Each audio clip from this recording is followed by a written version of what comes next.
Sea exaltado, Señor, te damos gracias porque tú eres quien permite, Señor, que podamos reunirnos, Señor. Y no solo lo permites en tu gracia soberana al extender recursos para que podamos tener un local, sino que es tú quien nos permite poder entrar a la presencia de Dios por medio del sacrificio de Cristo. Tú lo enviaste, Dios. Tú enviaste a Cristo. Cristo se despojó de sí mismo.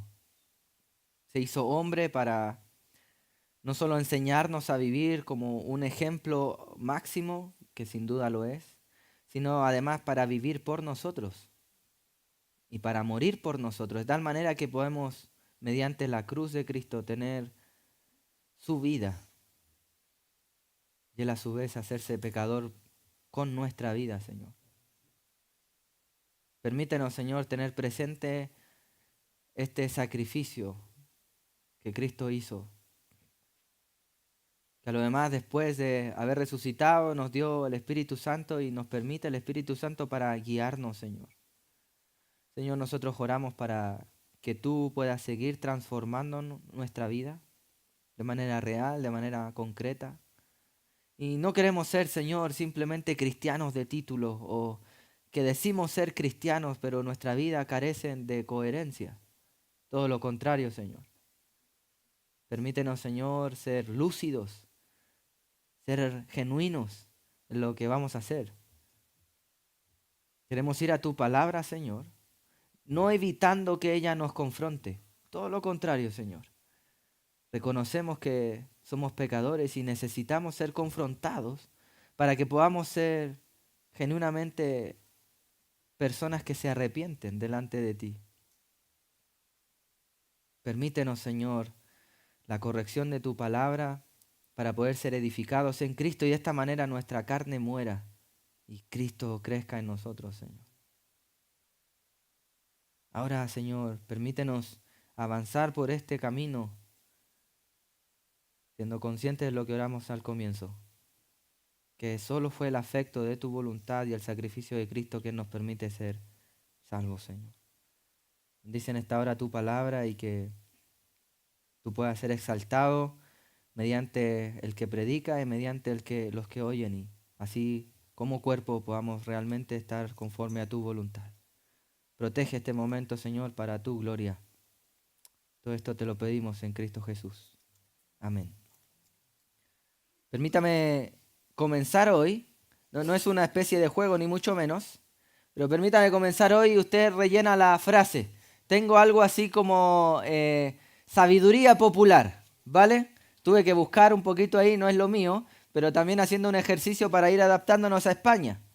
Hay un dicho popular o de sabiduría popular en España, me corrigen los que lo saben mejor que yo, dice, haz lo que digo, no lo que, no lo que, haz lo que digo, no lo que hago. Para los latinos, si nos permiten el paréntesis, sería algo así como padre gatica, predica pero no, ¿lo conocen o no? ¿Sí? ¿Conoce ese dicho, padre gatica? Bueno, te está tratando de traspasar la misma idea del haz lo que digo, no lo que hago, básicamente. Y este dicho popular, tanto en España como en Latinoamérica, en sus respectivas variaciones, transmite la idea de un incoherente, básicamente. Un incoherente. De hecho, este dicho popular puede apoyarse en otro dicho popular. Este del haz lo que digo, no lo que hago, porque la verdad es que en casa de herrero hay cuchillo de... ¿cierto? Hay una incoherencia, algo que no está conjunto, ¿verdad? Y bueno, este dicho popular que tantos usan tristemente para justificar su incoherencia, tiene algo de sabiduría, pero es esto, sabiduría popular, y la sabiduría popular no es sabiduría divina, no es una sabiduría plena, no es la máxima sabiduría, si es que algo de sabio tiene, ¿sí? De hecho, ese dicho, para enmarcar todos estos dichos populares de sabiduría popular, bueno, quizás sea un dicho como uno más, sabiduría, ¿cierto? Todos estos dichos, la verdad es que se van apoyando uno a otro y van haciendo una especie de doctrina popular en la mente de las personas que carece de verdad o carece de lo que realmente Cristo quiere hacer en la vida del mundo, en la vida de las personas y por sobre todo, por supuesto, en la vida de su pueblo. Lo repito, simplemente, haz lo que digo, no lo que, como el padre Gatica predica, pero no aplica, ¿cierto? Y todo esto, ¿por qué en casa de herrero hay cuchillo de? Déjeme darle uno más, por favor. Y es que lo que pasa es que en el país de los ciegos el tuerto es, parece que el que menos incoherente es, ese es como el rey, ¿no? O el que menos deficiencia tiene, ese parece que es el rey. En el país de los ciegos el tuerto es el rey. O sea, el que está un poquito menos mal, ese es el rey, ¿no? Bueno, todos estos dichos populares van directamente en contra de lo que realmente nuestro Señor Jesucristo pide, demanda y quiere que su iglesia, su amada esposa viva. Básicamente, Cristo no quiere que en la casa de los herreros haya cuchillo de palo. Cristo no acepta simplemente que los tuertos sean los reyes de los ciegos, ¿no?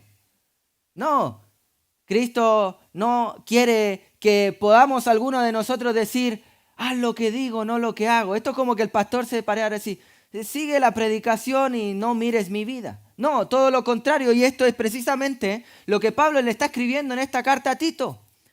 Tito, te envío para que corrijas lo deficiente. Es lo que estamos viendo y en esta mañana vamos a seguir sumergiéndonos en Tito capítulo 1 del versículo 5 al 9 y vamos a seguir avanzando en estos elementos no negociables para la vida de cualquier pastor. Vamos a leer la lectura, vamos a hacer un breve repaso de lo que fue anterior, básicamente porque necesitamos estar apoyados sobre el pensamiento completo de lo que Pablo viene transmitiendo. Y así vamos a poder avanzar en uno de estos elementos. ¿Amén? Entonces vamos a leer Tito capítulo 1, versículos del 5 al 9. Dice así, por esta causa te dejé en Creta, para que corrigieses lo deficiente y establecieses ancianos en cada ciudad, así como yo te mandé. El que fuera irreprensible, marido de una sola mujer y tenga hijos creyentes que no estén acusados de disolución ni de rebeldía. Porque es necesario que el obispo sea irreprensible como administrador de Dios, no soberbio, no iracundo, no dado al vino, no pendenciero, no codicioso de ganancias deshonestas, sino hospedador, amante de lo bueno, sobrio, justo, santo, dueño de sí mismo y retenedor de la palabra fiel, tal como ha sido enseñada, para que también pueda exhortar con sana enseñanza y convencer a los que contradicen.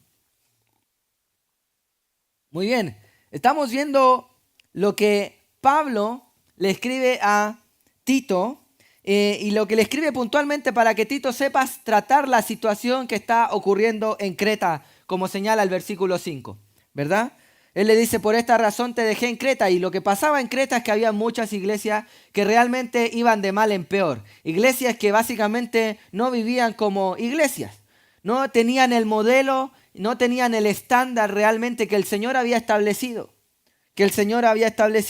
Y Pablo, en su buen deseo de corregir esta situación, llama a Tito, quien resulta ser Tito un colaborador fiel de momentos difíciles. Cuando la cosa estaba bien mal, llamaban a Tito, y como hemos ido viendo.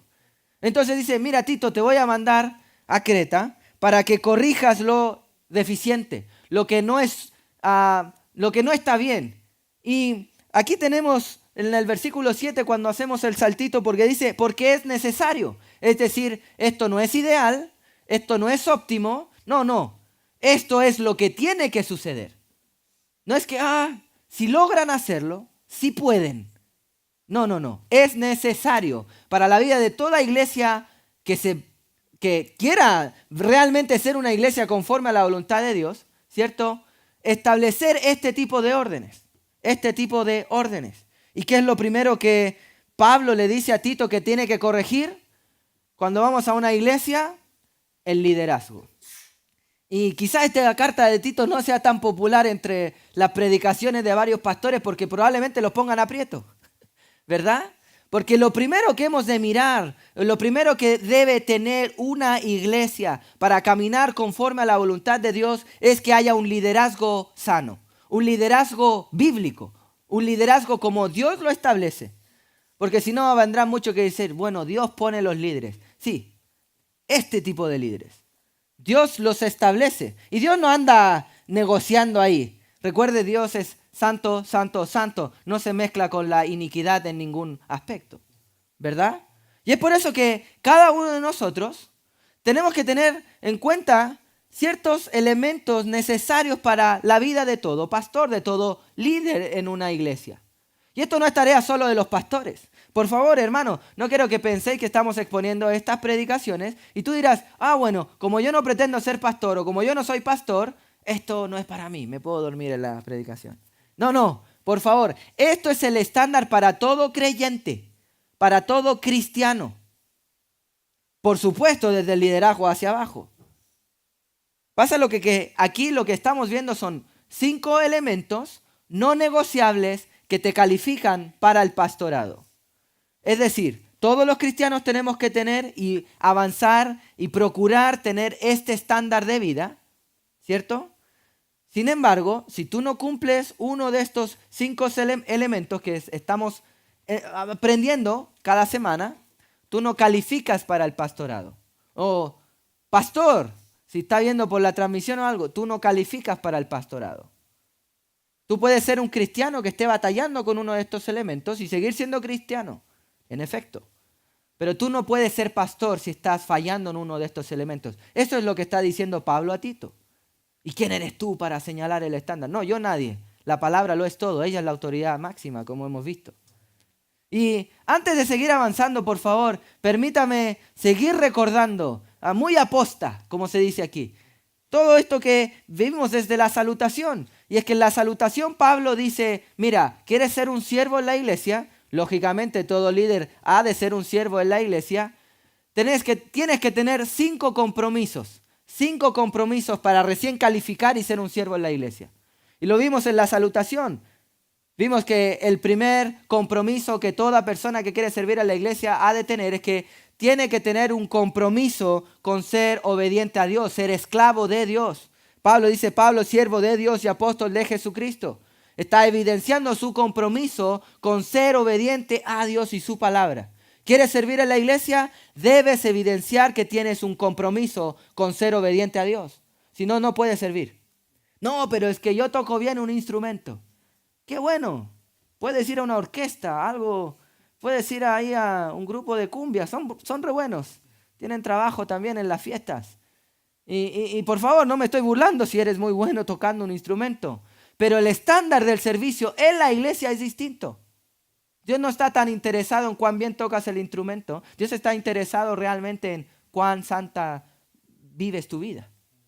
Cuánta realmente devoción tienes por Él y amor a su palabra. ¿Es Él lo primero en tu vida? Entonces, si quieres servir al Señor, primer compromiso, un compromiso a ser obediente a Dios. El segundo compromiso es, debes estar comprometido con la misión de Dios, con los objetivos de Dios, en otras palabras.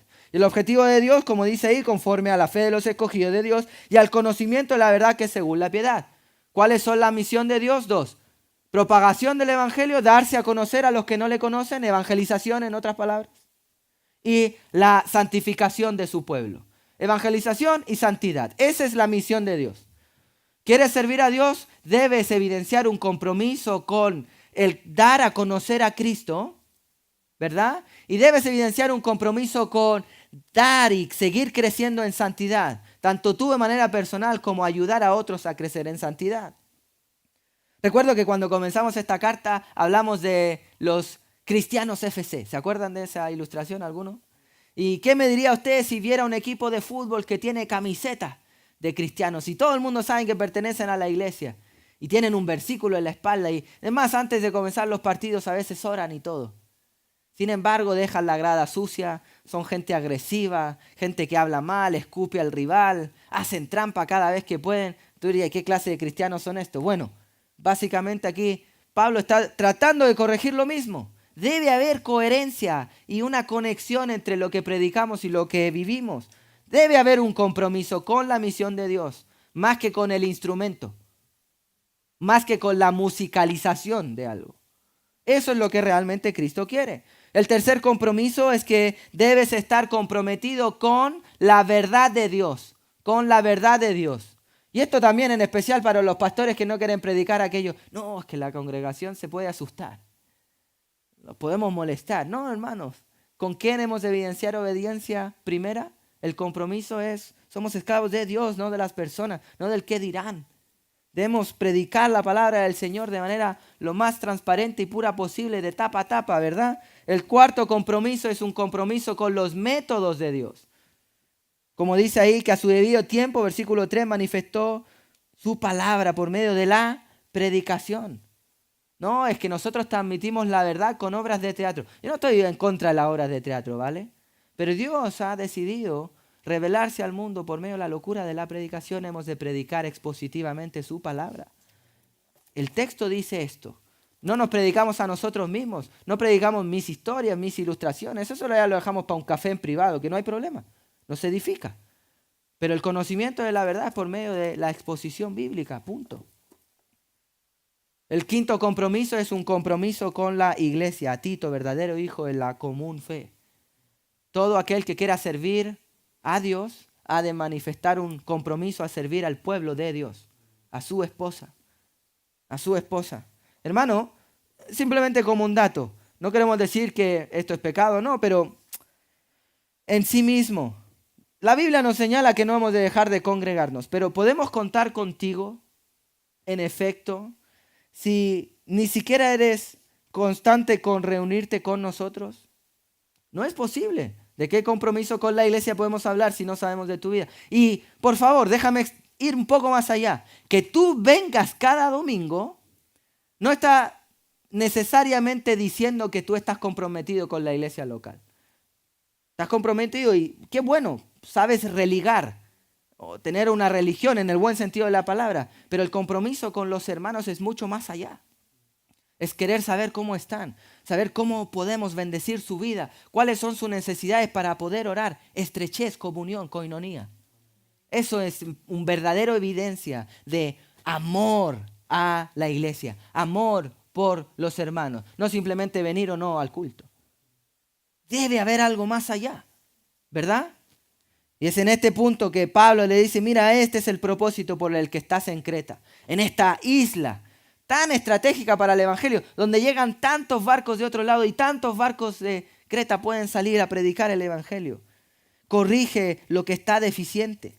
¿Y qué es lo primero que tiene que hacer? El liderazgo. ¿Cierto? Versículo 6. Tienes que, versículo 5, como dice ahí, establecer ancianos. Y la semana pasada estuvimos viendo la importancia de los pastores, de los ancianos. No son simplemente los que hacen que se desarrolle el culto. No. Son los que encargados de liderar al pueblo. Y tienen que hacerlo enseñando, tienen que hacerlo ejemplificando. Tienen que realmente someterse a la palabra del Señor para decirle a la gente, esa es su función. Probablemente los pastores tengan la función de no siempre golpearte el lomo, sino tener que decirte lo que Dios dice. Y en nuestra naturaleza de pecado, muchas veces son los que Dios usa para corregirnos. Pero qué vital es esto. Qué importante es esto. Leímos la semana pasada, Ezequiel capítulo 3, versículo 16 en adelante, que Dios demanda a los líderes a exhortar al pueblo. Si ellos hacen caso o no a la exhortación, ya no es problema del líder. Pero si el líder no exhorta, la sangre de los que no fueron exhortados se la cobra también al liderazgo. Vimos también en Hebreos 13, 17 que los líderes han de enseñar a la congregación ha de sujetarse al consejo bíblico coherente que los pastores han de dar. Repito, bíblico coherente. No es lo que les sale del ombligo, ¿verdad? La congregación que ha de conocer la palabra del Señor ha de guiarse por el consejo bíblico, porque los pastores velan por la vida. Por lo tanto, deben los pastores velar por la vida espiritual de la congregación como quienes han de dar cuenta. Eso es lo que dice Hebreos 13, 17. ¿Verdad? ¿Cuál es la función? Velar por la vida espiritual. No velar por los otros tipos de cosas. Velar por la vida espiritual. ¿Verdad? Hemos de elevar la conciencia que tenemos del pastorado, porque tú puedes ser muy respetuoso con el pastor. Y no estoy hablando de mí, por favor, ¿vale? Puede ser muy respetuoso con el pastor y aún así tener un bajo concepto de lo que significa el pastorado. Hemos de elevar porque son vitales para el desarrollo de nuestra vida espiritual. Y no me malinterprete también, pastor, que si por ahí está escuchando algo. No somos semidioses. Y el único camino a la verdad de la vida es Cristo Jesús. No necesitamos pastores para tener una comunión con Dios, pero sí para seguir creciendo nuestra vida en santidad. Y el pastor ha de pastorear a la iglesia en los términos de Dios, con amor, ¿cierto? Aquí más adelante nos va a enseñar como administradores de Dios, ¿cierto? Debemos de hacerlo con disciplina, con amor, exhortando en la palabra del Señor, no como teniendo señorío de la gente. Siervos. Y vimos la semana pasada que los pastores han de ser los primeros en servir, en lavar pies. No es el liderazgo del mundo. Mientras más posición de liderazgo tienes, más mandas. Pues en la iglesia, mientras más autoridad tienes, más pies tienes que lavar. Eso es el diseño, eso es el modelo, ¿verdad? Y lo que hemos estado viendo son 5 elementos no negociables para que te califiques o puedan calificarte como pastor. ¿Según quién? Según la palabra de Dios. Y el primer elemento que vimos aquí es que tiene que ser irreprensible. Y dijimos que irreprensible no es que nadie diga nada en contra de ti. Si no, Cristo no calificaría, Pablo no calificaría, ninguno de los mártires, santos, apóstoles calificarían, ¿verdad? Irreprensible significa que pese a que te acusen, nadie puede comprobar, nadie tiene evidencia verídica que realmente tú has cometido el pecado del cual te acusan. Eso es ser irreprensible. Nadie puede comprobar que realmente caes o cometes en uno de estos pecados que a continuación de manera especial va a señalar. ¿Y por qué? Porque nadie está diciendo que el pastor puede ser perfecto. De hecho, no puede. Estamos todos en un trabajo de santidad y avanzando, ¿verdad? Sin embargo, el pastor no puede de manera enfática fallar en los siguientes elementos que va a señalar. ¿Y cuál es el primer elemento? El pastor no puede ser reprensible. No tiene nadie que decir nada con respecto a...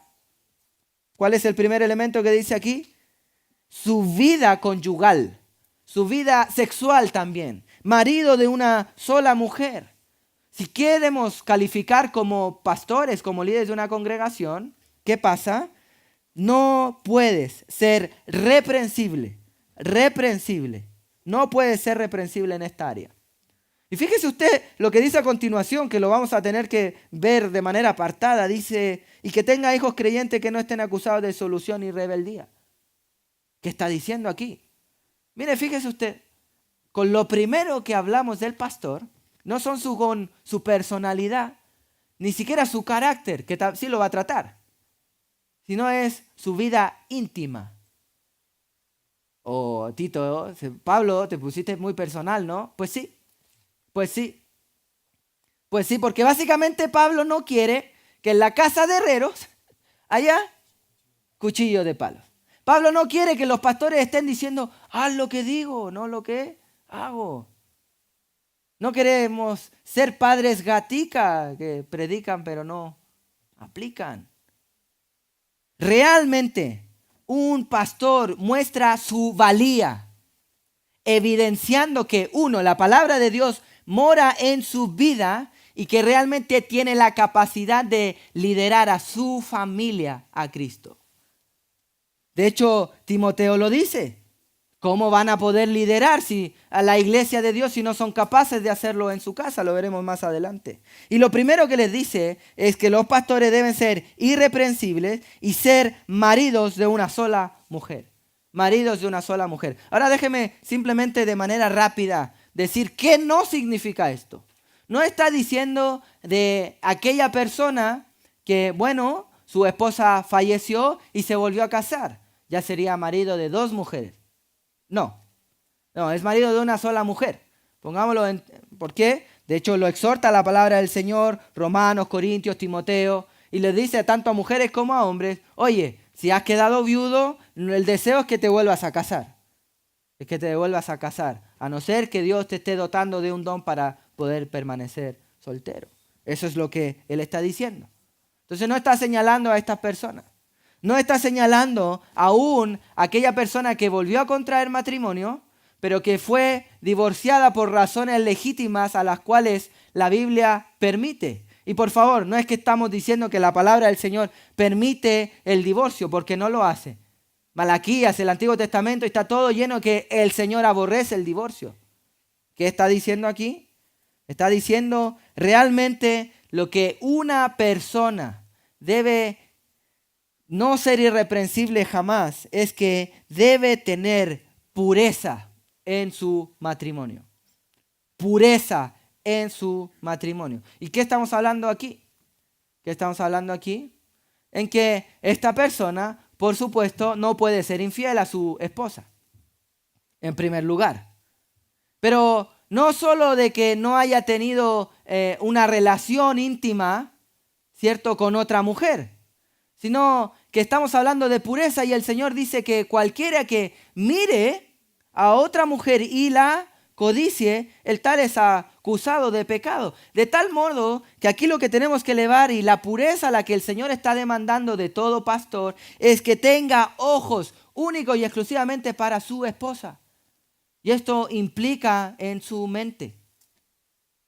Y alguno me dirá, pero pastor, ¿esto es posible? Te voy a decir, en tu fuerza, no. En tu fuerza, imposible. Déjame decirte que te queremos mucho, pero no tenemos tan alta estima de tu persona natural. Pero en Cristo sí es posible. ¿Por qué? Porque Cristo no cometió semejante pecado. Y es Cristo el que dota por medio de su mismo espíritu y que ha de morar en los creyentes y por supuesto en la vida del liderazgo de esta cualidad. De esta cualidad. Ahora déjeme ir un poco más allá. Esto no estamos hablando simplemente de aquel pensamiento de repentino que atacó la mente de algún varón puntualmente en este caso. Mujeres, recuerden que este estándar también es para vosotras. No estamos hablando de aquel pensamiento, porque no podemos ser muy ingenuos. Todo aquel que consume este pecado realmente simplemente manifiesta que el pecado ya comenzó hace mucho tiempo atrás. Todo parte con un pensamiento, al cual le damos rienda suelta y lo vamos anidando en nuestra mente. Y luego lo masticamos, y luego lo imaginamos, luego vamos imaginando detalles, luego lo vamos concibiendo en la mente. Y se va sentando y haciéndose cómodo hasta que de pronto Satanás también pone la circunstancia verídica en el cual un pastor termina cometiendo pecado. O cualquier varón termina cometiendo y consumando este pecado. Pero ¿cuándo partió el pecado? Tiempo atrás. ¿Dónde? En el corazón. Querido hermano que quiere calificarse como pastor, como obispo, como anciano, déjame decirte lo siguiente, buena cosa haces, como vimos la semana pasada, ¿verdad? Por tanto, has de poner freno a tu mente en todo este tipo de asuntos. No debes, sí, en pensar, ¿cierto? En no le hago daño a nadie. Sí, a ti mismo. Este pecado es terrible. Ser marido de una sola mujer se refiere a la singularidad, fidelidad de un hombre con su esposa e implica pureza sexual como dentro de toda la relación. Mis queridos hermanos, realmente significa que tú de todo corazón, por fidelidad a Dios, quieres simplemente tener ojos para tu esposa. Ni miraditas, ni pensamientos, ni gestos, nada. Un pastor ha de ser irreprensible en toda esta área. En toda esta área. El pastor tiene que tener cuidado desde cómo saluda, cómo mira, cómo gesticula, qué tipos de secretillos tiene con el resto de las mujeres de una congregación. Es por esto que el consejo es, pastor, no tratamos mujeres solas. ¿Por qué? Por amor al resto, porque queremos ser irreprensibles y que nadie tenga evidencia o pueda decir algo con respecto a esto. Porque es necesario que así sea. Es necesario que así sea. ¿Verdad? Y es que, ¿qué cara tiene un hombre para anunciar la verdad del Señor? Sí, hermano, mira, si a un cristiano maduro ya le costaría concentrarse, mira lo que está predicando este. Ay, no saben nada que, ¿cierto? Imagínate a un incrédulo. Imagínate a un cristiano no maduro. Es necesario que el líder sea ejemplo e irreprensible en toda esta área. Déjeme leer Proverbios simplemente, Proverbios 6, 27, 21. El escritor de Proverbios hace estas preguntas de manera retórica. ¿Tomará el hombre fuego en su seno sin que sus vestidos ardan? O sea, ¿va a jugar con fuego y no se va a quemar en algún sentido? ¿No? ¿Qué más dice? Así es aquel que se allega a la mujer de su prójimo. No quedará impune ninguno que la tocare. ¿Qué está diciendo aquí? Hermano, sí, empieza a abrirle hueco a esta área y adivina dónde va a terminar. Juegue con fuego nomás, se va a quemar. Esto es lo que nos está diciendo la palabra. Y es que es un hecho. Mire lo que sigue avanzando, versículo 30 y 31. No tienen poco al ladrón si hurta para saciar su apetito cuando tiene hambre, pero si es sorprendido pagará 7 veces. Si sorprendemos a alguien robando, ¿qué va a hacer? Tiene que pagar, ¿verdad? Pero mire lo que sigue diciendo. Entregará todo el haber de su casa. En cambio, el que comete adulterio es falto de entendimiento, corrompe su alma. El que tal hace, heridas y vergüenza hallará, y su afrenta nunca será borrada. ¿Por qué ponemos todos estos versículos en conjunto? Mira, hermano. Si el ladrón roba, tiene cómo pagar. Pero el que comete adulterio, no. ¿Tiene cómo pagar? ¿Tiene cómo remendar la situación en algún sentido? Es lo que nos está tratando de señalar el proverbio. El hombre que comete adulterio no tiene cómo hacer restitución de este acto. No tiene cómo borrarlo. Nunca podrá ser libre de este reproche. Quizás puede estar fuera del alcance de la repercusión pública. Sin embargo, esto deja heridas en el alma. Nos acaba de señalar que a sí mismo se hace daño. Y hay otros pasajes también que dice que el hombre que peca con esto, contra sí mismo peca. Por lo tanto, ni él mismo puede pararse delante de una congregación de manera de decir que es irreprochable. Ahora, déjeme volver a poner en claro en esto. Porque si alguien dice, no, yo nunca he pecado en esto, ni en pensamiento, ni en nada. Bueno. Mire, hermano, hemos de tener en claro que hayas pecado en esto, en tu antigua manera de vivir, no te descalifica del pastorado. Porque en Cristo son todas las cosas hechas nuevas. Pero debes evidenciar ejemplo, rectitud, ser irreprochable en toda esta área. Ahora, es bien distinto cuando tú, siendo pastor, caes en este pecado. Tiene otras repercusiones, ¿verdad? Evidencias por lo demás ignorante. Y en Timoteo nos dice que los líderes no han de ser neófitos. ¿Verdad?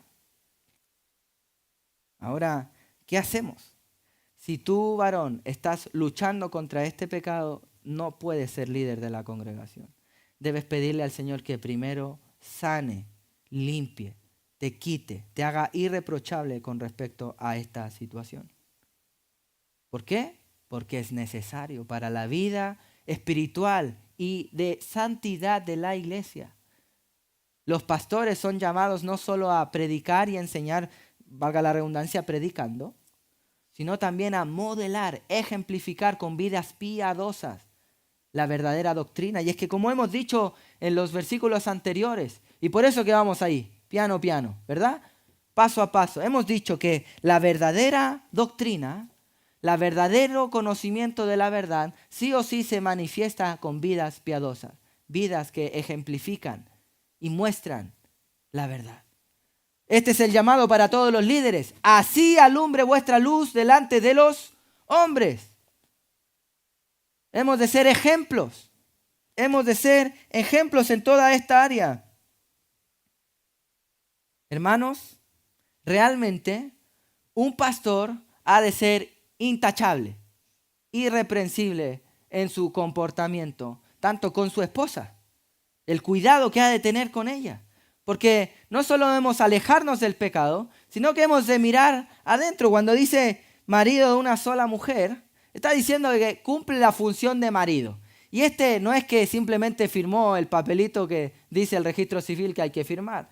No, sino que cumple la función de marido que Dios ha establecido para los maridos que cumplan esa función. Maridos, ¿qué tienes que ser tú? ¿Qué tienes que ser tú? Y aquí tenemos para naufragar tanto tiempo y no queremos enlodarnos en esta situación de mala manera, quiero decir, no porque no sea fructífero tener detallado cada uno de estos, pero esto lo podemos dejar para la reunión de varones que estamos ya trabajando para eso, mis queridos hermanos. Y te animo a venir, sea que seas casado, sea que seas soltero, va a ayudarte a cómo ser un buen varón de Dios, porque Dios quiere que seas un marido. Dios quiere que seas un sacerdote de tu casa. Dios quiere que seas el obispo de tu casa, el pastor de tu casa. Tú eres el líder de tu casa, querido varón. Eso es lo que la Biblia establece como orden. Por lo tanto, este estándar no es solo para aquel que cumple el pastorado en la vida de la iglesia, sino es para todo varón que quiere ser marido en su casa. Marido de una sola mujer. Vuelvo y repito, no penséis que esta predicación es solo para aquellos que quieren y tienen un llamado al pastorado en la iglesia. ¿Es un llamado para quién? Para todos los creyentes. Para todos los creyentes. Marido de una sola mujer. Hemos de aprender a ser maridos y cumplir la función que Dios quiere que cumplamos. He dado este ejemplo otras veces. Hay gente que dice que cómo va a ser marido de una mujer. Miro para el lado porque no me hacen ni caso. Bueno, hermano, mira. Todos luchamos contra nuestro pecado, las mujeres también tienen rebeldía y no estoy tratando de justificar su rebeldía, pero ¿crees tú que es fácil someterse a uno que está todo el rato sentado en el sofá y lo único que quiere ver es fútbol? No, con razón hay algunas hermanas que tienen más dificultades con esto. Y vuelvo, repito, no estoy justificando la rebeldía del corazón de nadie. Pero lógicamente, si tú no estás siendo hombre en tu casa, lo normal es que no hayan frutos en la vida familiar. Y estos frutos alcanzan también a los hijos. Mire lo que dice. Que tenga hijos creyentes que no estén acusados de disolución y rebeldía.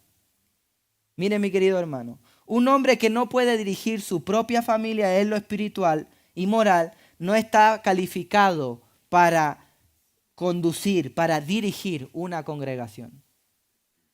No califica. Estoy diciendo esto con temor de Dios. Yo tengo hijos. Y después de esta predicación, adivine qué va a pasar. Vamos a mirar y examinar y es lo correcto. Si Dios no nos califica, no seamos impostores de la iglesia. Punto. Para determinar si un hombre está calificado para ejercer el liderazgo en la iglesia, primero debe observarse la influencia que tiene sobre su propia familia, sobre sus hijos. Si se quiere saber qué tanta capacidad tiene un varón para dirigir a los salvos en Cristo, a la iglesia, hacia la santidad, y para dirigir a otros que no conocen a Cristo, al modelo de Cristo, para que esta persona pueda realmente ayudar de manera concreta a la iglesia a caminar en obediencia, santidad. ¿Qué hemos de hacer? Solo debemos examinar y observar cómo conduce su vida. Cómo conduce su vida puntualmente también con sus propios hijos. Hay algunos siervos que han dicho y enseñan a sus hijos, pórtate bien, si no me descalificas para el ministerio. Te estás descalificando solo, amigo mío. De verdad. ¿Por qué? Porque tus hijos han de seguir al cristianismo por el terrorismo que le haces a sus mentes. No. Sino porque ven cómo su padre trata a su madre, cómo su padre ama a sus hijos, aún en la corrección. Esto aún cuando implique vara. Sus hijos quieren estar con el padre y quieren imitar la vida del padre y quieren copiar lo que el padre hace. ¿Por qué? Porque lo ven como un buen ejemplo. Tristemente, son tantos y tantos los casos de personas que dejan el cristianismo porque ven cómo sus padres no son ejemplos. Si eso es el cristianismo, no quiero ser cristiano. Los hijos han de ser creyentes. Dice, es que tengo hijos muy pequeños. pero han de mostrar con mayor razón temor al Señor si tú los estás guiando. Y por favor, no es que la salvación dependa de los padres, no, la salvación es personal con el Señor. Entonces, ¿cómo encuadramos todo esto?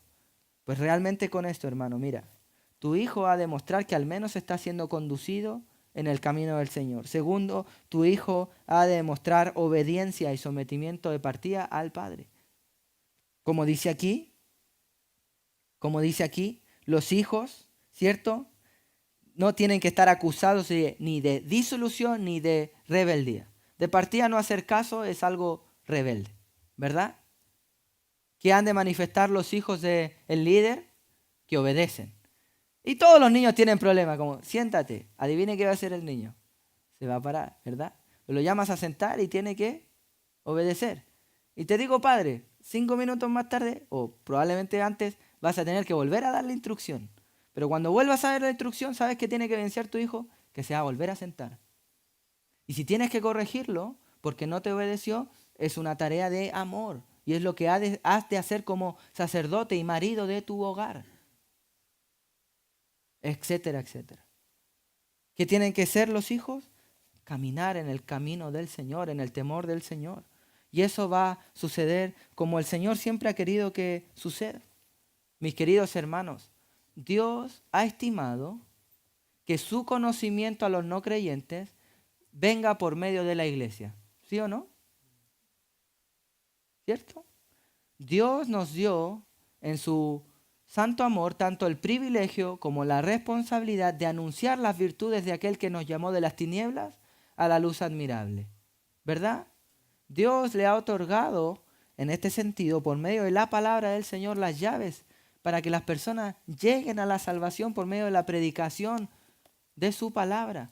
Pero esto no es predicación vacía, porque no predicamos una filosofía vacía y vana, sino que predicamos poder. No puedes predicar poder si realmente no conoces aquel poder, en el sentido de que haya transformado tu vida. Y vuelvo y repito, tú puedes estar batallando con esta área y seguir siendo cristiano, en efecto, pero no podemos negociar una de estas áreas y calificarte como pastor, como líder de una congregación. Estos son 2 de los 5 elementos no negociables que te pueden calificar como pastor.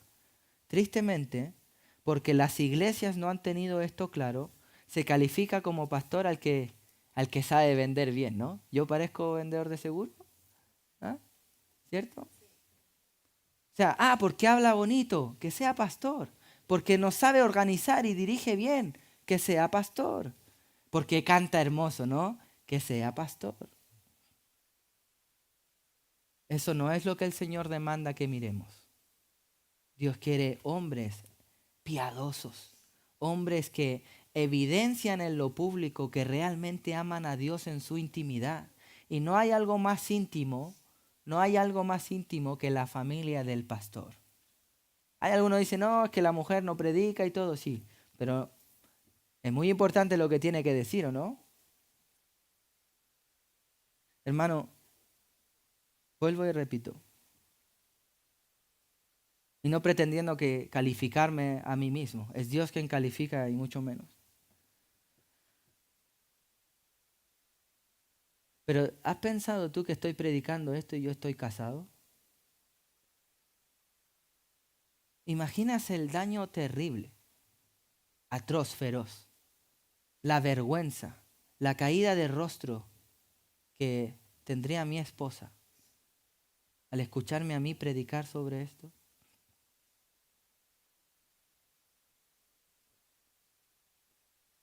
En dónde quisiera meterse ella, salir arrancando. Y no solo eso, el daño que yo le hago porque si es una mujer de Dios, no va a andar ahí vociferando y generando chisme. Y no solo a ella, a mis hijos. ¿Con qué cara yo le hablaría de fidelidad a mis hijos? Ni al Señor ni a nadie. Si yo le hice daño a su madre. ¿Será que un pastor o un líder de iglesia podrá hacer eso? ¿Predicar de esto sin dañar a los de su propia casa? Y por favor, ya hemos mencionado, el que comete este pecado peca contra sí mismo. Exacto. Su mujer es uno con él. Le está haciendo daño. ¿Será que esto es lo que realmente Dios quiere? Destruir la familia. No, todo lo contrario. Todo lo contrario. El diseño del Señor son las familias. Iglesia fuerte se componen por familias fuertes. No podemos tener una iglesia fuerte sin un liderazgo fuerte. Es lógico. Por lo tanto, para tener un liderazgo fuerte, hemos de examinar las familias de los que dirigen. Hemos de ser maridos de una sola mujer y tener hijos en sujeción. Esto es un no negociable. Es un no negociable. Y a causa de que la iglesia lo ha negociado tanto, tenemos gente decepcionada de las iglesias, no creyentes que hablan peste de las iglesias y tristemente con justa razón en muchos de los casos. Porque hay impostores usurpando el rol que le compete a los pastores, a los obispos. Y la semana pasada elevamos y vimos el concepto de realmente que hemos de tener la importancia y la vitalidad del pastorado en la vida de la iglesia. Son ellos los que tienen que ser maestros eficaces, ejemplos piadosos, líderes bondadosos. Los necesitamos en medio de nosotros. Necesitamos a aquel persona que tenga un compromiso tan férreo con Dios, que sea capaz de decirme lo que no quiero escuchar para librarme del infierno. Lo necesitamos. Necesitamos a aquella persona piadosa que tenga el carácter que el Señor quiere. Que sea un hombre ejemplar, pero a su vez manso, que pueda escucharme y consolarme y direccionarme. Por supuesto, necesitamos obispos, necesitamos estos atalayas, estas personas que el Señor ha dotado con un discernimiento bíblico mayor, de tal manera que nos ayudan a leer las situaciones de una manera más clara, de tal manera que podamos ver más clara la situación y poder, valga la redundancia, decidir con mayor asertividad en nuestra vida espiritual. Y aún en nuestra vida todo es espiritual, ¿verdad? Los necesitamos, ¿verdad? Claro que sí, claro que sí. Pero necesitamos a aquellos que Dios levanta, aquellos que Dios capacita, aquellos que Dios dota. Dios da los dones. Si no te los dio, no lo intentes.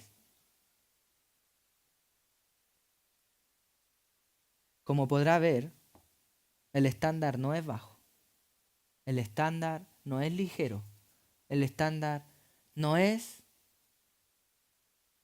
vano, no es bajo. Pablo sabía esto. Pablo sabía esto. Hermano, todos sabemos esto. ¿Puede el pastor pecar en esta área? Puede. Y es por eso que todo pastor debe ser y manifestar un compromiso con obedecer a Dios, y las iglesias que han de hacer, orar por el liderazgo. Es necesario, mi querido hermano, que te involucres en el pastorado, no solo como el uso que haces del pastorado, sino con la oración del pastor. Hacia el pastor, por lo menos, de ahí en adelante, ¿no? Son personas que pueden fallar. Pablo sabía esto. Pablo en 1 Corintios 9:27, no lo tienes ahí, mi hermano, simplemente lo leo, dice: golpeo mi cuerpo y lo pongo en servidumbre, no sea que habiendo sido heraldo para otros, yo mismo venga a ser eliminado, o yo mismo no califique para lo que yo estoy anunciando.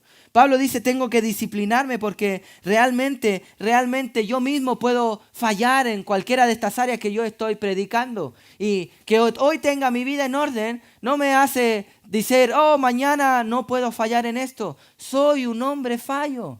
Necesito, por tanto, dependencia del Señor.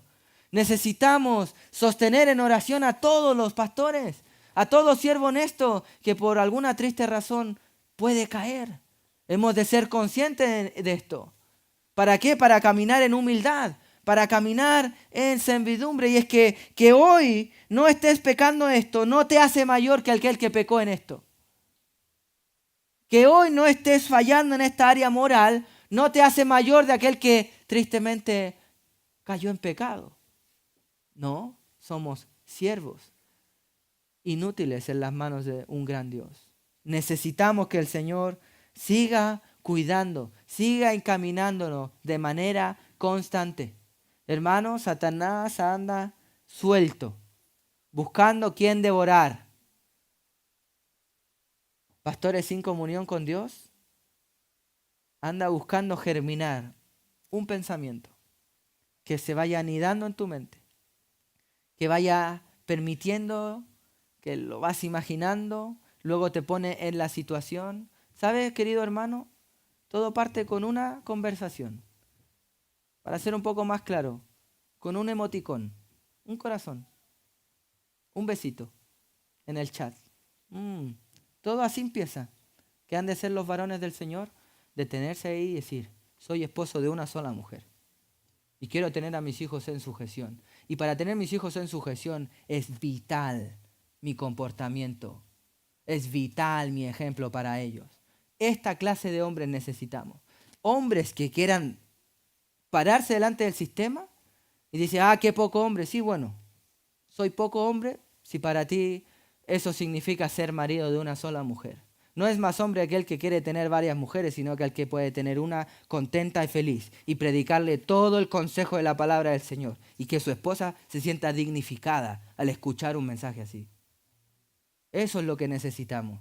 A estos son los que Dios comienza a dotar, calificar. Él los lleva y los pone en la posición de liderazgo, no tú. Ni siquiera el cuerpo. No, es que parece que él tiene más características. No, señores. Estamos hablando de que estos hombres van a guiar a la esposa de Dios. ¿Piensas tú que Dios va a depositar la vida de su amada en las vidas de cualquier pagano?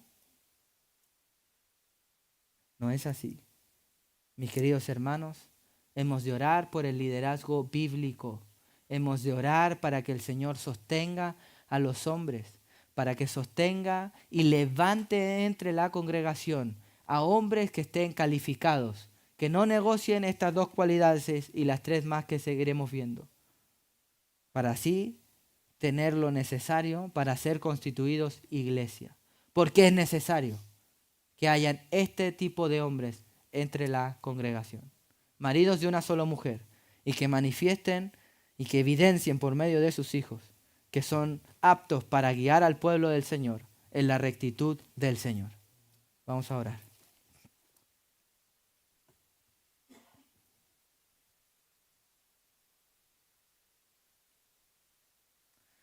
Señor, ¿quién soy yo para explicar o compartir tu palabra? Señor, tú conoces mi corazón y sabes que en él hay pecado. Permíteme arrepentirme genuinamente. Y aunque hago esta oración personal, te pido que cada uno de nosotros pueda hacerla también personal en su corazón. Señor, entendemos que servirte a ti no es un pasatiempo, esto no es un mero club social. Entendemos que servirte a ti es adorar al Dios verdadero, alto, al sublime, al omnisciente, al Dios que es 3 veces santo, santo, santo, santo. Y tú nos has dado el privilegio y la responsabilidad de llevar a cabo tu misión. Permítenos, Señor, permítenos hacerla conforme a tu voluntad y hacerlo en el orden que tú quieres que se hagan las cosas. Señor, no queremos ver el cristianismo como una utopía y justificarnos en que quién puede decir que puede hacer esto. Pues en efecto ningún hombre puede hacerlo por sí mismo si no depende de ti. Pero nos rehusamos a no creer que tú eres capaz de hacerlo, porque tu palabra lo dice y nosotros la creemos. Señor, tú tienes la capacidad de levantar entre la congregación hombres que califiquen para llevar a cabo la tarea que tú nos has encomendado. Y en esta hora, Señor, oramos por el liderazgo de una congregación sana, saludable, bíblica. Y oramos, Señor, por cada pastor honesto, por cada pastor que tú has levantado y calificado, para que tú le sigas sosteniendo los pasos, Señor. Le sigas afirmando en su caminar. Padre, apártalos de la tentación, líbralos del mal. Y pedimos, Señor, que ellos puedan ser ejemplo en sus casas. Que ellos puedan, Señor, no solo para calificar a un puesto o una labor determinada, sino que cada uno de nosotros realmente tenga un genuino interés por poder servir a nuestras esposas, Señor. Poder enseñarles en tu camino con amor, con paciencia. Y no solo enseñar de manera teórica, sino ejemplificarles con nuestro amor, con nuestra disciplina en ti. Cómo hemos de vivir la vida, Señor. Tal como el esposo Cristo lo hizo con nosotros, su esposa. Él nos mostró cómo había que vivir, no simplemente nos dijo cómo había que vivir. Permítenos ser los maridos que nuestras esposas necesitan. Permítenos ser los padres que nuestros hijos necesitan. Permítenos enseñarles con mansedumbre. Permítenos, Señor, no borrar con nuestra conducta lo que nuestras palabras han dicho. Por tanto, permítenos no ser herreros que tienen cuchillos de palos en sus casas. Todo lo contrario, Señor. Sino que desde nuestras casas podamos exaltar, glorificar el diseño glorioso que tú has dejado en la familia. Que nosotros todos podamos, Señor, realmente mostrar al mundo y no decirles que simplemente nos escuchen, sino que el mundo pueda ver que tú nos enviaste. Que tú nos enviaste, Señor. Que poseemos la verdad o la verdad nos posee a nosotros porque tú has transformado con poder, con el poder de tu palabra nuestras vidas. Señor, esto es posible porque tú lo haces posible. Permítenos, Señor, caminar en tus mandatos. Corrige lo deficiente en nuestra congregación, Señor. Levanta un liderazgo, la pluralidad de ancianos, Señor, porque es necesario para la vida de la iglesia. Es necesario. Lo necesitamos, Señor. Corrija lo deficiente entre nosotros. Califica a hombres. Y aquel que quizás fue infiel en su momento, hoy sea caracterizado por un hombre de integridad, rectitud, irreprensible, marido de una sola mujer, que tiene a sus hijos en sujeción, no acusados de rebeldía ni de disolución, sino que los encamina en el temor de Jehová. Cumple tu palabra en nosotros, esto te lo pedimos, creyendo, confiando en ti, en Cristo Jesús. Amén.